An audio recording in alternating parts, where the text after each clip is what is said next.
And welcome to marvellous English classes. जैसा कि हम लोग 2 वीडियोज देख चुके हैं और आज तीसरा वीडियो जो है मैंने बनाया। देखिए कि स्टार्टिंग से ही आप लोग को लग रहा होगा कि सर ये क्या क्या पढ़ा रहे हैं, हमें कुछ ज़रूरत नहीं है इन सब चीज़ों का। लेकिन बच्चों, अगर आप डीपली जाकर देखोगे, अगर डीपली रूप से उसको समझोगे तो तुम्हें ज़रूरत है इन चीज़ों का। और देखो, जैसे कि मैं पिछले क्लास में पोएट्री पर बातचीत किया था, लेकिन मुझे लगता था कि आप लोग पोएट्री को सही ढंग से समझ नहीं पाए थे, क्योंकि बहुत सारा कमेंट्स भी आया था कि कुछ सर हम लोग को समझ में नहीं आ पाया है। तो मैं फिर से उसको पोएट्री को लेकर के आया हूँ आज। उस दिन समझाने के क्रम में कुछ डिस्टर्बेंस भी हो गया था, लाइट का प्रॉब्लम हो गया था, जिसके चलते मतलब कि कुछ जल्दी जल्दी कर दिया गया। लेकिन आज आप लोग को समझा दिया जाएगा कि पोएट्री आखिर एक्चुअली है क्या। तो देखते हैं बच्चों कि पोएट्री क्या है। तो कह रहा है कि देखिए, पोएट्री सबसे पहले जो काव्य खंड हमको कहते हैं, इसको समझना होगा कि काव्य खंड इसे कहा जाता है। काव्य खंड और एक होता है कि प्रोज सेक्शन होता है, उसको हम लोग गद्य भाग और इसको बोलते हैं पद भाग। ठीक है, देखिए कह रहा है कि it is a form of literary expression.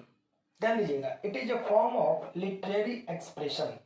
यह जो फॉर्म होता है, जो रूप होता है, एक लिटरेरी एक्सप्रेशन का होता है। लिटरेरी कल बताया गया था कि साहित्यिक एक्सप्रेशन। एक्सप्रेशन का मतलब बार बार आपको बताया गया, बहुत बार एक्सप्रेशन की बात आई थी, यानी कि साहित्यिक अभिव्यक्ति होता है। यानी कि एक साहित्यिक अभिव्यक्ति का रूप होता है दैट कैप्चर्स, जो कि कैप्चर करता है। किस चीज को कैप्चर करता है? तो इंटेंस एक्सपीरियंसेस और क्रिएटिव परसेप्शन।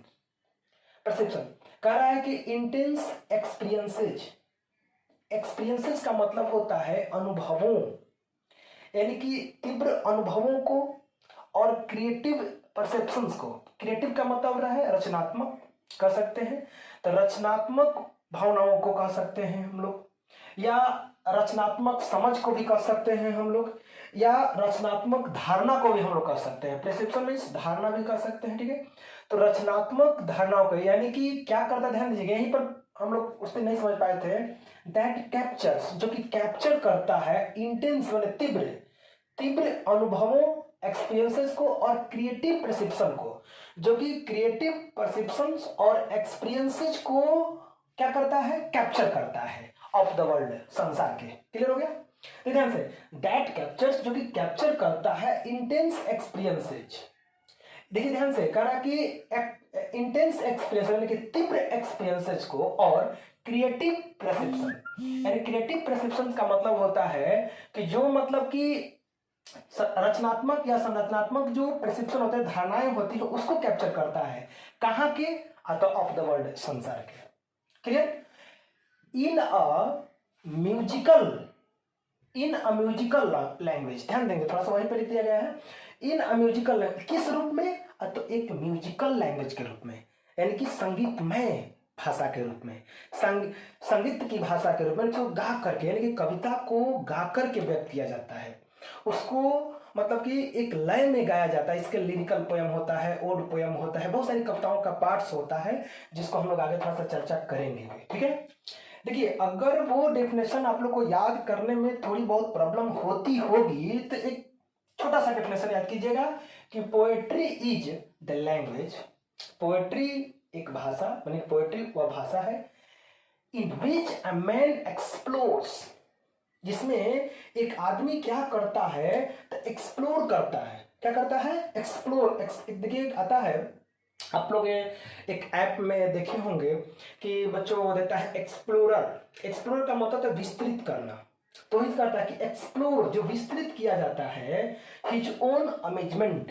देखिए, अमेज का मतलब होता है विस्मय कर देना या आप आश्चर्यचकित कर देना। तो कह रहा कि जो अपना आश्चर्य है, ध्यान देना है, अपने आश्चर्य को, अपने विस्मय को, या अपने एक सोच को जो कि बहुत ही चौंकाने वाली होती है, उस सोच को व्यक्त करता है, एक्सप्लोर करता है। अपने मतलब कि विस्मय को, अपने आश्चर्य को या अपने सोच को जो है क्या कहता है, एक्सप्लोर करता है, उसको हम क्या कहते हैं? पोएट्री कहते हैं। Poetry is the language in which a man explore his own amazement. Clear. अब अगर देखिए एक लिखने के आता है एग्जाम में एसे, जो कि पहले आता था 10 नंबर का, अब 8 नंबर का आ रहा है एग्जाम में। ठीक है, एसे लिखने के लिए अब तो 50 मार्क्स खत्म हो गया, लेकिन 100 मार्क्स में एसे आता है। तो एसे होता क्या है, एसे हम लिख दें, निबंध होता क्या है। देखिए इन सारी चीजों को भी जानना बहुत जरूरी है। अगला हमारा जो वीडियो होगा वो ग्रामर सेक्शन पर बनेगा, लेकिन वो भी होगा बच्चों के आपको देखने लायक रहेगा, एकदम बिल्कुल आपके छोटी छोटी बातों को ध्यान दिया जाएगा। और जो ग्रामर सेक्शन का जो वीडियो होगा वो थोड़ा सा लंबा वीडियो चलेगा, और आप लोग उसको एकदम बिल्कुल कॉपी पेन ले करके और लिखते रहिएगा और पढ़ते रहिएगा। ठीक है, कोई भी, मैं ध्यान दीजिएगा कि मैं जब पढ़ा भी रहा हूँ यहाँ पर, तो एक भी जो ऐसा बात है जो छोड़ नहीं रहा हूँ, टोटल बात आपको पढ़ा दे रहा हूँ कि आप मेरा क्लास भी अगर अटेंड कर रहे हैं तो इससे ज़्यादा कुछ नहीं मिलेगा, बस इतना ही मिलता है। तो इस बात को ध्यान रखिएगा कि जो भी मैं बता रहा हूँ बिल्कुल एक सीरियस ढंग से बता रहा हूँ, बिल्कुल एक तरह से कहिए कि बिल्कुल आपका मतलब कि इससे कुछ ज़्यादा नहीं होता है, इस तरीके का मैं बात बता रहा हूँ आप लोगों को, मतलब बिल्कुल एक्सप्लेन करके। देखिए इससे क्या होता है, तो it is an organised piece, खंड, भाग, टुकड़ा। ठीक है, जो भाग होता है ऑर्गेनाइज्ड, संगठित, व्यवस्थित। ठीक है, तो it is an organised piece होता है ऑफ राइटिंग, लेखन का, दैट फोकसेस, जो कि फोकस करता है, प्रतिबिंबित करता है या उस पर फोकस डालता है, ऑन अ सिंगल टॉपिक, एक सिंगल टॉपिक पर। जैसे मैं कह रहा हूं कि महात्मा गांधी पर निबंध लिखना है, तो ओनली महात्मा गांधी एक सिंगल टॉपिक हो गया। मैं कह रहा हूं कि इंडिपेंडेंस डे पर लिखना है, मैं रिपब्लिक डे पर लिखना है, करप्शन पर लिखना है, तो एक इसमें होता क्या है कि सिंगल टॉपिक होता है, और सिंगल टॉपिक पर हम बात करते हैं। तो ये कहता है कि on a single topic and, यहां से थोड़ा सा देखिएगा ध्यान से, यहां से, and general ideas and thesis, यानी कि जनरल आइडियाज जिसमें रखा जाता है, एकदम साधारण, ये नहीं कि ज्यादा। ऐसे कैसे लिखा जाता है, तो ऐसे अपने दिमाग में जो बातें चलती है उसके बारे में ध्यान दीजिएगा, जो आप अवलोकन किए हैं, जो ऑब्जर्वेशन किए हैं, उसको एक सिंपल लैंग्वेज के रूप में लिखा जाता है। इतना ज्यादा कॉम्प्लिकेटेड नहीं करना चाहिए जो कि मतलब कि लोग उसको समझ नहीं पाए, आसानी से उसका अर्थ नहीं निकाल पाए। अदरवाइज अगर आप आसान भाषा में एक इजी लैंग्वेज में नहीं लिखते हैं, तो समझने वाला, जो पढ़ने वाला आपका है, जो एग्जाम कॉपी को चेक कर रहा है, वो आप पर अच्छा नंबर नहीं दे पाएगा या अच्छा मार्किंग नहीं कर पाता। इसलिए ऐसे को एक सहज और सरल भाषा में लिखना चाहिए, ताकि कोई भी उसको क्या करे, समझ जाए। ठीक है, अगला है एक बहुत इंपॉर्टेंट टॉपिक, सोनेट। बहुत बढ़िया है सोनेट। पर वो देखो कि सोनेट होता क्या है। ऐसे मैं आपको सबसे पहले बता देना चाहता हूं कि सोनेट जो होता है वो एक पोयम सेक्शन होता है, यानी कि पोयम का भाग होता है, यानी कि पोयम ही एक तरह का होता है जिसमें 14 लाइन्स होते हैं। ऐसे भी कहा जाता है कि 14 पंक्ति वाली कविता को सोनेट पोयम कहा जाता है, यानी कि वैसा पोयम जिसमें कितनी पंक्तियां होती, कितने लाइन्स होते हैं, 14 लाइन्स होते हैं। अंडरस्टैंड। देखिए इसको थोड़ा सा एक्सप्लेन किया गया है बढ़िया से। सोनेट क्या है? The term sonnet is derived from, अब यहां से फॉर्म का निशान दिया गया है, फिर यहां पर चलेगा, ध्यान दीजिएगा, अपना कॉपी पर लिखते समय उधर में चलेगा, यहां पर निशान दिया गया है, फिर यहां पर तीर का निशान दिया गया है, आपको एरो दिया गया कि आप यहां से यहां चले आइए। देखिए लिखा हुआ है कि derived from the Italian word. देखिए अभी आपने कुछ लैटिन वर्ड के से लिया, जैसे कि आपको कुछ वर्ड से लिटरेचर लैटिन वर्ड से लिया गया, तो उसी प्रकार से इसके प्रोज लिया गया। लेकिन यहाँ पे जो बात बताया, सोनेट जो वर्ड है वो एक इटालियन वर्ड से लिया गया, और इटालियन वर्ड सोनेटो से लिया गया है। सोनेट वर्ड किससे लिया गया है? सोनेटो, जो एक इटालियन वर्ड है, which means a little song और स्मॉल लिरिक, जिसका मतलब होता है एक छोटा गान, एकदम छोटा, और स्मॉल लिरिक, लिरिक का मतलब होता है लयात्मक या गयात्मक कविता, जिसको तुम बिल्कुल लय में गाया जा सके। ठीक है, इन पोएट्री में अ सोनेट हैज 40 लाइन्स। एक पोएट्री में से बताया गया है कि सोनेट के कितने लाइन्स होते हैं? 14 लाइन्स होते हैं। वेयर द फर्स्ट 8 लाइन्स, जिसमें होता क्या, उस पोएट्री सेक्शन में होता क्या, उस पोएम में होता क्या है कि उसको क्या किया था कि 14 पंक्ति को 8 पंक्ति में अलग और 6 पंक्ति में अलग बांटा जाता है। ध्यान दीजिएगा, देखिए मैं आपको दिखा रहा हूं, एक बुक है, देखिए यही आपका बुक चलता है, रेनबो पार्ट 2, 12th में। और इसका एक पोयम है द सोल्जर करके पोयम है, चलिए मैं आपको दिखा देता हूँ। द सोल्जर जो पोयम है, ये देखिए, ये पोयम द सोल्जर आपको दिखाई दे रहा होगा। ये जो द सोल्जर पोयम है, ये एक आपका सोनेट पोयम है, रॉबर्ट ब्रोक जिसको लिखे हुए हैं द सोल्जर। जिसमें हुआ क्या है बच्चों कि देखिए, जो ये इतना जो पंक्ति है, यहाँ ध्यान दीजिएगा, 2 स्टेंजा में इसको बांटा गया है। एक स्टेंजा यहाँ तक हो गया और एक स्टेंजा यहाँ तक हो गया, ठीक है। अब होता क्या है बच्चों कि ये स्टेंजा जो फर्स्ट स्टेंजा होता है, देखिए यहाँ पर लिखा गया है कि where the first stanza, where the first 8 lines, sorry, और एक स्टेंजा जो होता है तो where the first line, sorry, where the first 8 lines, जो प्रथम 8 पंक्तियां होती है यहाँ से लेकर के और यहाँ तक 8 लाइन्स हैं। आप अपना किताब निकाल काउंट कर सकते हो।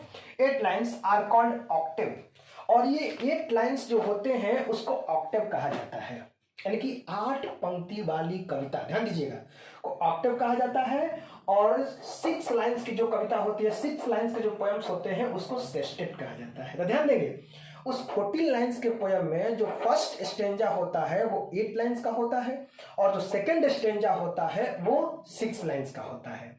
यहां पर ये भी बात लिखा गया है कि where the first line, where the first 8 lines are called octave and the last 6 lines are called sestet. यहां पर ध्यान दीजिएगा, सेस्टेट किसको कहा जाता है? 6 लाइन्स पोम्स कहा जाता है। और यहां पर लिखा गया ऑक्टेव, ये 8 लाइन्स होते हैं इसमें, ध्यान देना। ऑक्टेव मतलब 8 लाइन्स और सेस्टेट मतलब 6 लाइन्स। क्लियर? अब आगे बढ़ते हैं। देखिए ध्यान दीजिएगा, अगर नहीं आता है तो आपको मैंने बताया भी था कि डाउट्स के लिए आप व्हाट्सअप कर सकते हैं और उसको समझ सकते हैं। क्लियर? अब आगे एक और बात है, ओड। ये ओड क्या है? ओड नहीं है, ओड। ये ओड क्या है? ये होता क्या है? तो ये देखिए, एक ओड पोयम जो आप लोग को पढ़ना है, इसमें देखिए आपको एक एक चीज जो समझाया जा रहा है वो सब कहीं ना कहीं रिलेटेड है, और वहां मैं जा करके आपको बता सकता हूं कि मेरा ये वीडियो देख लीजिए, वहां से आपका क्लियर हो जाएगा। देखिए एक और मैं बात बताता हूं आप लोग को ओड के बारे में। देखिए इसकी जो चौथी कविता है, यानी कि जो चौथी कविता है वो आपका ओड पोयम है। देखिए एक ओड है, लिखा ना, ode to autumn, John Keats जिसको लिखे हैं। तो ओड का मतलब क्या होता है? ध्यान दीजिए, ओड का मतलब ओड टू ऑटम, इसका मतलब होता है पतझड़ गीत। तो ओड का मतलब होता है एक गीत, यानी कि एक लंबी कविता जो कि एक गीत के रूप में होता है। देखा कहता कि an ode is a long lyrical poem, एक लयात्मक जो कविता होती है, एक लयात्मक कविता है। या ओड क्या होता है कि एक लॉन्ग लिरिकल पोयम होता है। ये देखिएगा कि लंबी कविता है, ये 2-3 लाइन की कविता नहीं है। देखिए यहां से लेकर के यहां तक ऐसे, और इसका स्टेंजा जो होता है ना, लॉन्ग स्टेंजा एक होता है, लॉन्ग स्टेंजा होता है। और इसका जो सब्जेक्ट होता है, इसका जो मतलब कि ध्यान देना, इसका जो सब्जेक्ट होता है वो बड़ा ही सीरियस रखता है, अपने सब्जेक्ट के प्रति बिल्कुल सीरियस उस पर फोकस करता है। ये सब कविताएं जो होती है वो अपने सब्जेक्ट के ऊपर ज्यादा फोकस करता है, और एक एलिवेट इन स्टाइल, और अपने स्टाइल में बड़ा ही लबालब स्टाइल में भरा होता है। इसका एक अलग ही स्टाइल होता है, ठीक ना। ये क्या कह रहा है कि an ode is a long lyrical poem, serious in subject, elevate in style and elaborate in its stanza. अपने स्टेंजा में क्या मैंने बताया, दिखाया भी आप लोगों को कि बड़ा इसका स्टेंजा होता है, स्टेंजाइक स्ट्रक्चर। इसके जो स्टेंजाइक स्ट्रक्चर जो होते हैं वो बड़ा होते हैं, एलिब्रेट होते हैं, बड़े होते हैं, ठीक है। और क्या है, तो एक लॉन्ग पोयम है, एक लंबी गीत भरी कविता है, मतलब जिसको गाया जा सकता है। क्लियर? अब आगे बढ़ते हैं। नॉवल। नॉवल क्या है? इसको हम उपन्यास बोलते हैं। पहले एक नॉवेल आप लोग को पढ़ना था, लेकिन इस साल से वो नॉवेल खत्म हो गया है, मतलब उसको काट दिया गया, सिलेबस से अलग कर दिया गया है। पहले पढ़ना था डेविड कॉपरफील्ड, एक नॉवेल था जो आप लोग पढ़ना था, लेकिन इस साल से उसको नहीं पढ़ना है। बट नॉवेल जानना तो जरूरी है। ऐसे आपको स्टोरी ऑफ इंग्लिश में नॉवेल के बारे में चर्चा होगी, ठीक है। नॉवेल क्या होता है? तो देखिए, नॉवेल और ड्रामा लगभग दोनों एक ही चीज होते हैं। एक ही चीज मतलब मैं ये नहीं कहता हूँ कि एक ही होते हैं, बल्कि मिलता जुलता है एक दूसरे से। उसमें भी प्लॉट होते हैं, कैरेक्टर्स होते हैं, ठीक ना, एक्टर्स होते हैं, इसमें भी सब कुछ होते हैं। लेकिन नॉवेल को मतलब कि स्टेज पर नहीं खेला जाता है।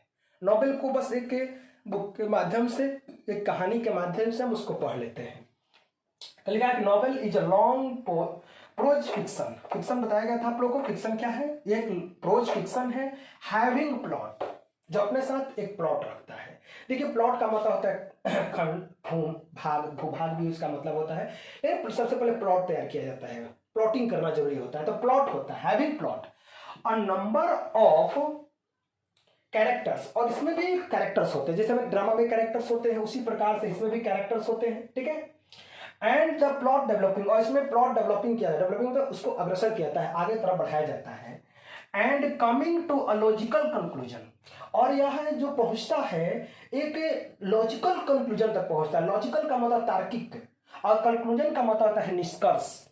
एक लॉजिकल अर्थात एक तार्किक निष्कर्ष तक पहुंचता है, उसका जहां तक वो जाना चाहिए वहां तक, अपना अंतिम पड़ाव तक, वहां तक एक लॉजिक रखता है, कुछ ना कुछ उससे मिलता है, ठीक ना, तर्क रखता है थ्रू द कैरेक्टर्स, मैंने कैरेक्टर्स के माध्यम से, यानी कि कैरेक्टर्स के द्वारा मतलब एक लॉजिक कंक्लूजन तक पहुंचा जाता है और उसको एक इंटरेस्टिंग बनाया जाता है। कहा कि इंटरेक्टिंग, ध्यान दीजिएगा, interacting with the one another. Interacting का मतलब होता है बातचीत करते हुए, अर्थात एक दूसरे से परस्पर मिलते हुए या उस एक दूसरे से संबंध रखते हुए।